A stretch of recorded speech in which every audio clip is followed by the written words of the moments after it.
Ethan Miller had always believed that love was something that settled over time, like dust over furniture, quiet, predictable, and easy to forget. His marriage to Nathan had become exactly that, a collection of routines, carefully folded days that looked identical from one to the next. Morning coffee, brief conversations, an absent-minded kiss before work, and silence that stretched across the dinner table like a thin veil neither of them dared to lift. When Nathan left for a business trip that first week of June, the house felt larger than usual. The air was still, the quiet heavy. Ethan filled his evenings with half-hearted chores, rearranging shelves, watering plants that didn't need watering. That's when the message came: Marcus Carter, back in town, man. You around? It had been years since Ethan had seen Marcus. They'd met in college, two young men chasing impossible dreams, staying up until dawn debating music, life, and the kind of love they both thought they'd someday understand. Marcus had moved away after graduation, building a life filled with travel, new jobs, and brief mentions of relationships that never lasted. But his energy had always been magnetic, impossible to forget. Ethan stared at the message longer than he should have. Then he replied. Of course. Come by any time. The knock came that evening, low and confident. When Ethan opened the door, the years fell away in an instant. Marcus stood there with that same easy grin, his dark skin glowing under the porch light, eyes filled with a warmth Ethan hadn't felt from anyone in a long time. He smelled faintly of rain and travel, and when he hugged Ethan, it wasn't the polite kind of hug old friends give, it was grounding, familiar, and real. Man, it's been forever, Marcus said, stepping inside, his laughter echoing through the hallway. You haven't changed at all. Ethan smiled, though he knew he had. You have. You look settled. Different. Different good? Marcus teased. Ethan hesitated. Different, grown. They sat in the living room, a half-empty bottle of wine between them, stories spilling as easily as the drink. Marcus talked about his travels, Berlin, Cape Town, Sao Paulo, cities that seemed too alive to fit inside Ethan's quiet world. Ethan listened, drawn to every word, to the light in Marcus's eyes when he spoke. At one point, Marcus looked around and said, "It's a beautiful home. Feels calm." "It's quiet," Ethan corrected. "Too quiet sometimes." Marcus tilted his head. "Nathan still working crazy hours?" "Always." Ethan tried to sound casual, but his voice betrayed something hollow. Marcus didn't press. He just nodded slowly and poured more wine. "You deserve better conversations than spreadsheets and silence." Ethan laughed softly, trying to shake off the weight of that truth. "And you still talk like a poet, don't you?" Marcus leaned back, smiling. "Maybe I just see what others ignore." They talked until the sky outside deepened to indigo. The lamplight softened their faces, the distance between them shrinking with every passing hour. Ethan felt it, an energy, quiet but charged, something old awakening beneath years of restraint. He told himself it was nostalgia. Friendship. But when Marcus's hand brushed his while reaching for the wine, Ethan's breath caught. Neither of them spoke. The air thickened, not with awkwardness, but with recognition. The kind that comes when something long buried shifts underfoot. Ethan stood to clear the glasses. "You staying in town long?" His voice was too steady. "Few weeks," Marcus said, watching him. "Maybe longer. I've missed this. Us." Ethan's back was turned, but he could feel Marcus's eyes on him, steady, searching. He took longer than necessary to rinse the glasses, his reflection in the kitchen window faint and uncertain. When he turned around, Marcus was still looking at him, a faint, unreadable smile on his face. "You've changed too, Ethan," Marcus said quietly. "You used to talk about dreams. Now you talk about balance." Ethan leaned against the counter. "Dreams are expensive. Balance costs less." Marcus rose from the couch, walked closer, and stopped a few feet away. "Still, some things are worth the cost." The sentence hung there. Ethan didn't answer.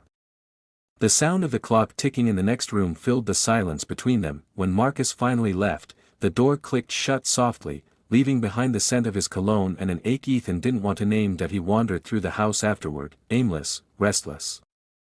In the dim hallway mirror, he caught his own reflection, eyes wide, uncertain. For the first time in years, he looked alive. The next morning, the text came again.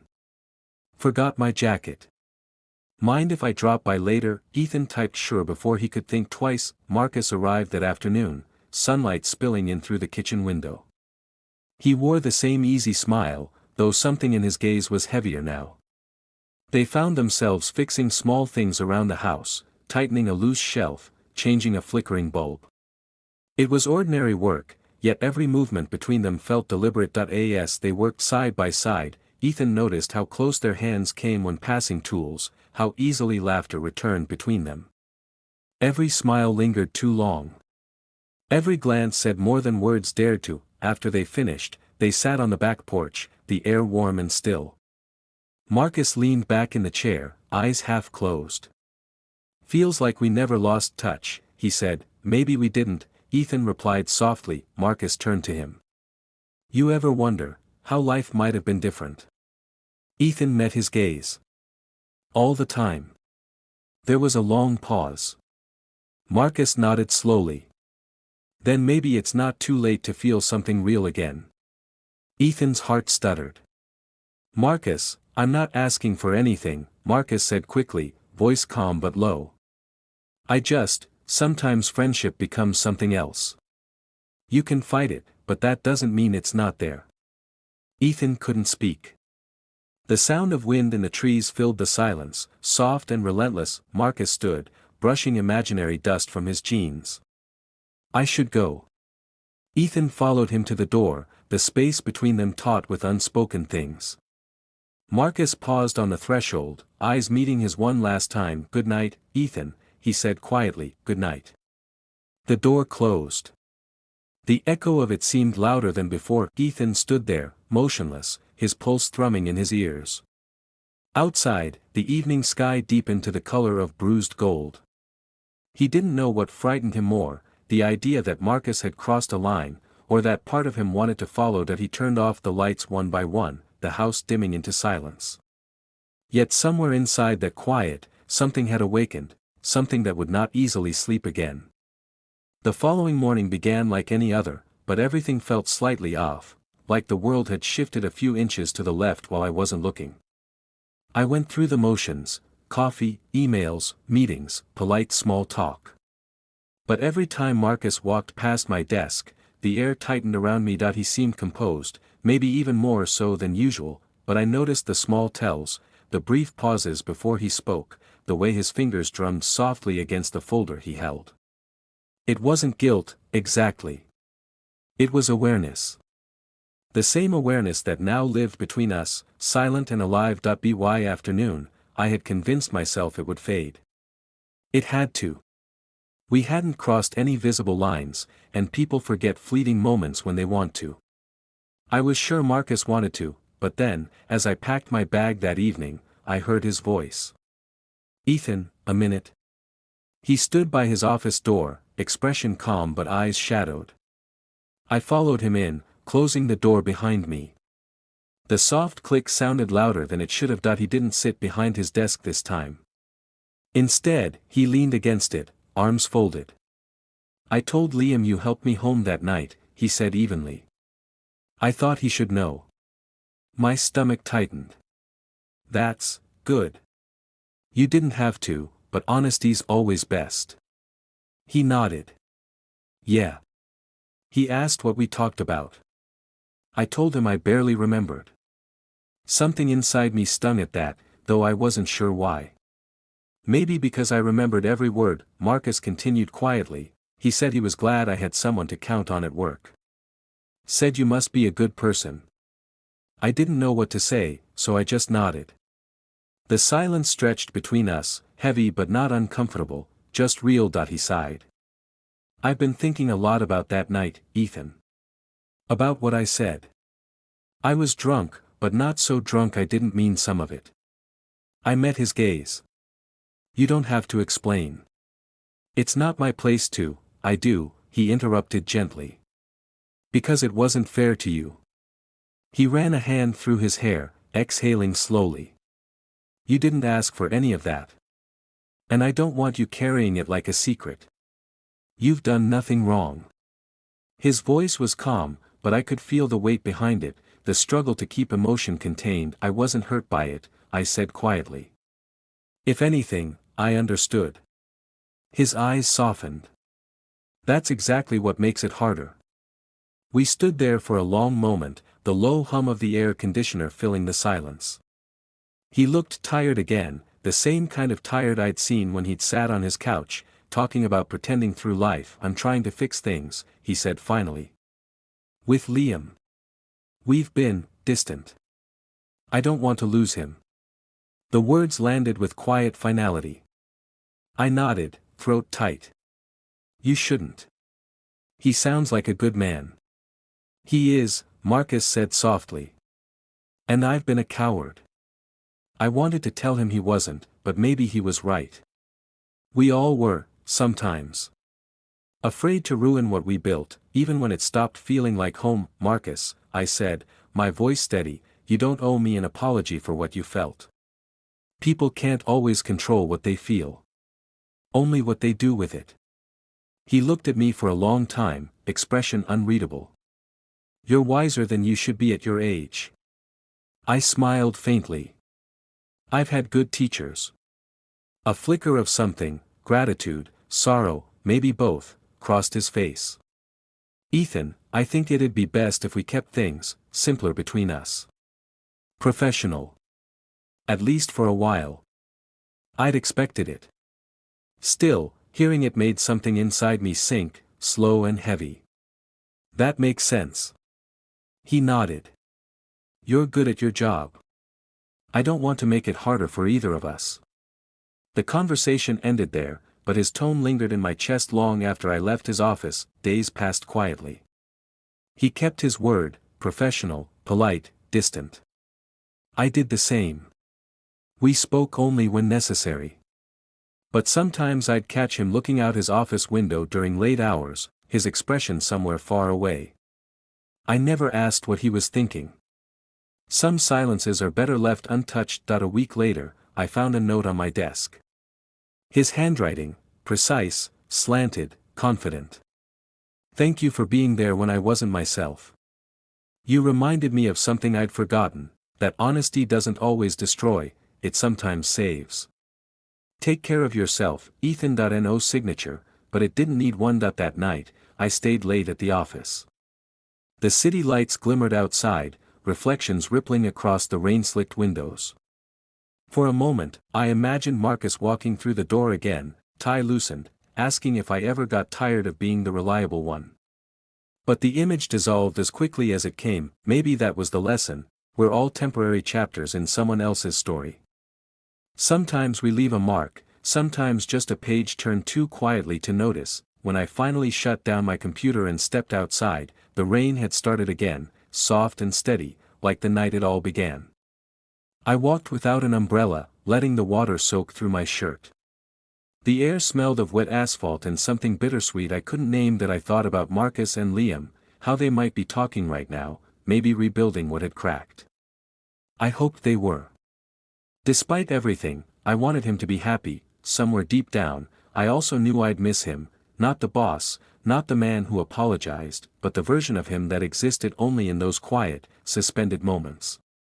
The one who had let himself be seen. By the time I reached my apartment, the rain had slowed.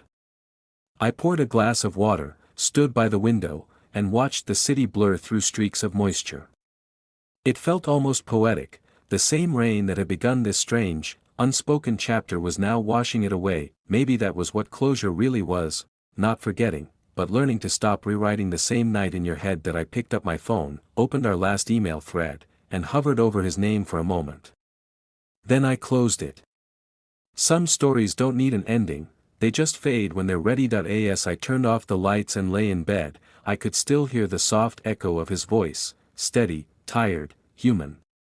You reminded me of who I used to be. I wondered if he'd ever think of me when it rained again. I knew I would. The knock at the door came just as Ethan was gathering his thoughts, still replaying the conversations from the evening. His chest tightened as he realized who it must be. Lucas.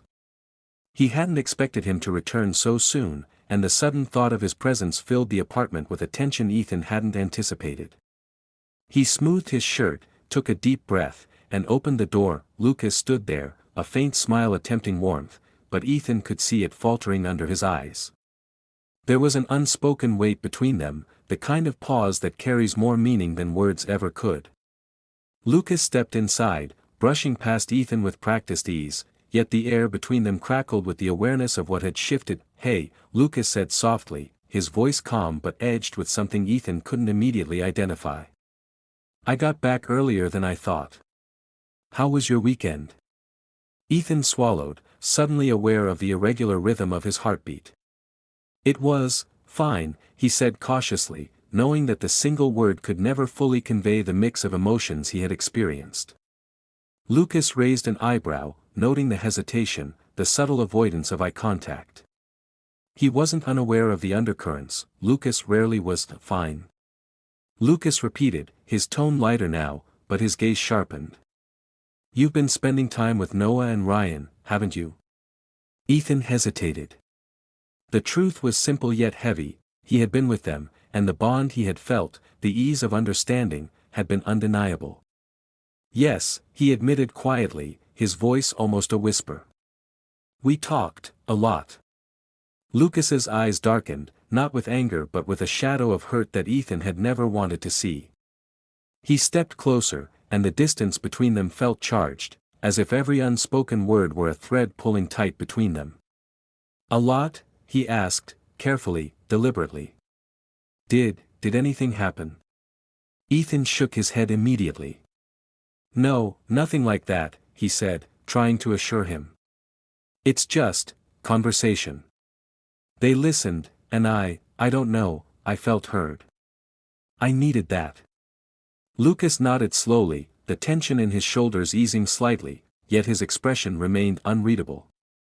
Ethan realized, in that moment, that Lucas wasn't seeking confrontation, he was seeking clarity, trying to navigate the subtle changes that had occurred while he was away. "I see," Lucas said finally. I wanted to be here for you, Ethan. I thought I was, but maybe I haven't been enough lately."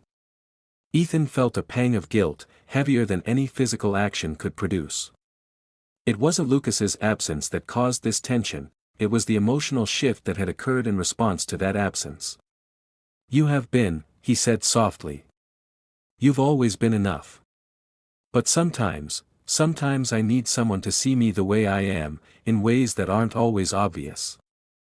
Lucas stepped closer still, his hand brushing Ethan's arm lightly. There was a gentleness there, but also an awareness that the bond between them had been altered.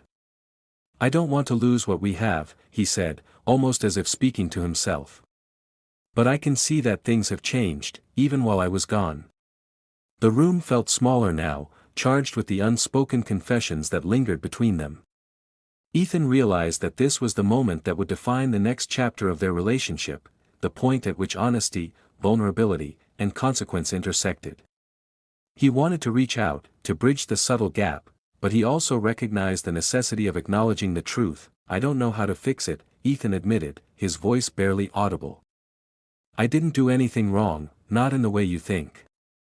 But something has shifted inside me, Lucas. I felt something I didn't expect, and it scares me. And I can't pretend it didn't happen." Lucas remained silent, his gaze steady and unwavering. There was no anger in his eyes, no accusation, just a quiet, piercing understanding. He had always had a remarkable ability to read Ethan's emotions, to see the truths hidden beneath words, and now that skill was both comforting and terrifying. Finally, Lucas spoke, his voice low but deliberate. "I can see that. And I need to understand it, Ethan. I need to know what this means for us. Because I love you, but love isn't just about staying, it's about seeing, acknowledging, and facing things we'd rather ignore." Ethan's throat tightened. The vulnerability in Lucas's voice mirrored his own, yet it demanded a courage he hadn't fully mustered. He thought of Noah's quiet presence, of Ryan's easy laughter, and of the warmth that had filled him during the hours Lucas was gone. He understood that nothing physical had occurred, but the emotional entanglement was undeniable, a quiet, potent force that neither of them could simply erase. I don't want to hurt you," Ethan said finally, his voice raw with honesty. "I didn't plan for this, and I didn't seek it. But I also can't deny what I felt, or how it changed me." Lucas nodded again, slowly, the motion deliberate. "Then we face it together," he said. "We figure out what it means. I'm not walking away, Ethan. Not yet. But we can't ignore it either." For the first time in days, Ethan felt a flicker of relief. There was no judgment here, no dramatic confrontation, only recognition, acknowledgement, and the painful necessity of truth. The emotional intimacy between them, though strained, remained. They were forced to confront the consequences of absence, attention, and the subtle dynamics that had shifted in the quiet spaces of Lucas's friend's apartment. Ethan sank onto the couch, Lucas beside him, the room filled with the quiet hum of the city beyond the windows. Words had been exchanged, boundaries acknowledged, and truths revealed. Yet, even in the relief of honesty, Ethan felt the tremors of uncertainty, the knowledge that things had changed in ways that would ripple forward, influencing every choice, every interaction, every shared moment. The night stretched long, and neither spoke much after that, but the silence was not empty. It was full of understanding, of tentative acceptance, and of the unspoken commitment to navigate the fragile terrain of trust, desire, and emotional complexity together. Ethan realized, in the stillness, that this was the true test, not of fidelity in action, but of fidelity in honesty, self-awareness, and mutual recognition. As he finally drifted into a restless sleep, Ethan understood that the next days would demand clarity, courage, and an unflinching willingness to confront both the shifts within himself and the evolving dynamics of his relationship with Lucas. Nothing was broken irreparably, yet nothing remained unchanged. And in that delicate balance, a story was unfolding, one that neither of them could have predicted, but both were now compelled to face. The days following Ethan's visit to Victor's house were strange, heavy with a quiet tension he couldn't shake. His routines felt altered, even mundane things, a walk to class, a conversation with a classmate, the hum of his morning coffee, carried a subtle weight. Every time he thought of Victor, a mix of curiosity, admiration, and guilt surged through him, leaving him restless. He found himself replaying their conversations in his mind, analyzing every word, every glance, every small gesture. One evening, Liam texted him casually, unaware of the internal storm raging within his friend. "Hey, want to come over tomorrow? Uncle Victor said he's got something new to show you." Ethan stared at the screen, heart pounding. The invitation thrilled him and terrified him in equal measure. He knew that returning would deepen the connection he already felt, but he also knew that his loyalty to Liam and the boundaries of friendship were at stake. After a long pause, he typed back a simple, hesitant, "Sure." The next day, Ethan found himself walking toward the Matthews house, each step heavier than the last. The sun was higher in the sky now, casting sharp shadows across the familiar street, but his mind was elsewhere. What would happen today? What if this connection with Victor crossed lines he wasn't ready to navigate? And yet, he couldn't deny the pull, the magnetic curiosity that had drawn him in before. Victor greeted him with his usual calm confidence, a subtle smile tugging at the corner of his lips. "I'm glad you came," he said. "I have something I'd like to share with you, something I think you'll find enlightening." There was a pause, a deliberate emphasis that made Ethan's chest tighten. The way Victor looked at him was not just attentive but probing, as if reading the thoughts he didn't dare voice aloud. They settled into the study, surrounded by books and sketches, and Victor began sharing ideas, theories, and personal reflections. Ethan listened intently, captivated, but also wary. He felt the emotional tension growing, the unspoken connection between them deepening with every shared thought. It was intoxicating, a mixture of admiration and desire for understanding, and he knew that the line he was crossing was not one of physicality but of emotional intimacy. As the afternoon wore on, Victor leaned back in his chair, his gaze fixed on Ethan. You're perceptive, he said quietly. You notice things most people overlook. But there's more inside you than even you realize. You just need the courage to face it. Ethan felt his heart quicken. Victor's words were flattering, but there was an undercurrent, something that hinted at a challenge, a subtle test of his resolve. Ethan found himself speaking more freely than ever before. He shared fears he had never admitted to anyone, the anxiety of being unnoticed, the yearning for approval, the craving for something beyond the predictable routine of his life. Victor listened patiently, his responses carefully measured, never judgmental, always encouraging. And the more Ethan spoke, the more he felt the fragile bond between them strengthen, but the bond came with a shadow. In quiet moments, Ethan's mind drifted to Liam. What would his friend think if he knew how deeply he was confiding in Victor? The thought brought a pang of guilt, a reminder that his curiosity and admiration were treading into morally ambiguous territory. He recognized the signs of emotional infidelity, the shift of loyalty, the clandestine admiration, the quiet exhilaration of being seen in a way that no one else understood. That it was during one of those reflective pauses that Victor spoke again, softer this time. Ethan, sometimes we meet people who challenge our understanding of ourselves. It's natural to feel conflicted about it. What matters is how we respond to that feeling. Ethan looked up, catching the earnestness in Victor's eyes. He felt the pull of trust, the magnetic draw of emotional connection, but also the weight of responsibility pressing on his chest. Later, Liam returned home, unaware of the internal tension between his uncle and friend. Ethan greeted him with a smile, careful to keep his emotions in check, to maintain the facade of casual friendship. Liam chattered about his day, oblivious to the quiet storm swirling in Ethan's mind. And yet, every glance Victor cast in Ethan's direction seemed to linger a fraction too long, a subtle reminder of the emotional entanglement that had quietly taken root. As the evening drew on, Victor stood and gestured toward the hallway. Ethan, before you leave, there's something important I want to show you. Ethan's heart skipped a beat. He followed him, anticipation and apprehension mixing in equal measure. In the dim light of the corridor, Victor paused, turning to face him fully. You have a remarkable mind, Victor said, his voice steady, deliberate. And I've enjoyed seeing it unfold. But I need you to understand something: admiration, curiosity, and emotional connection are powerful. They can illuminate our lives, or they can lead us astray if we're not mindful. Ethan swallowed hard, realizing the weight of Victor's words. It was a warning, yes, but also an acknowledgement of the bond that had formed between them. He felt a mixture of gratitude and fear. The connection he had with Victor had opened a door inside himself he hadn't known existed, but it was also a door that, once opened, could change everything. Victor's gaze softened, and he offered a small, almost imperceptible smile. You have a choice, Ethan. What you do with what you feel, what you think, and how you act, it will shape not just your life, but the lives of those around you. Be mindful. Be brave. And above all, be honest with yourself. Ethan nodded, words failing him, but the message resonated deeply.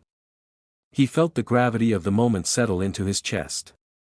There was a lesson here, a test of character, and he understood that the experiences he had shared with Victor were not just fleeting encounters, they were mirrors reflecting his own potential, his own fears, and his own moral compass. When he finally left the Matthews house that night, the streets seemed both familiar and strange, as if he had crossed an invisible threshold. The pull of curiosity and emotional intensity lingered, but so did the awareness of boundaries, of loyalty, of the consequences of choices made in the heart and mind. Ethan walked home slowly, reflecting on the days that had passed, the conversations, the subtle gestures, the emotional resonance.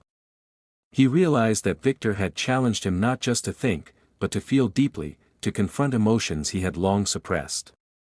And while the path forward remained uncertain, one thing was clear: he had been changed, irrevocably, by the encounter. In the quiet of his room that night, Ethan sat by the window, staring at the city lights and thinking about the lessons learned.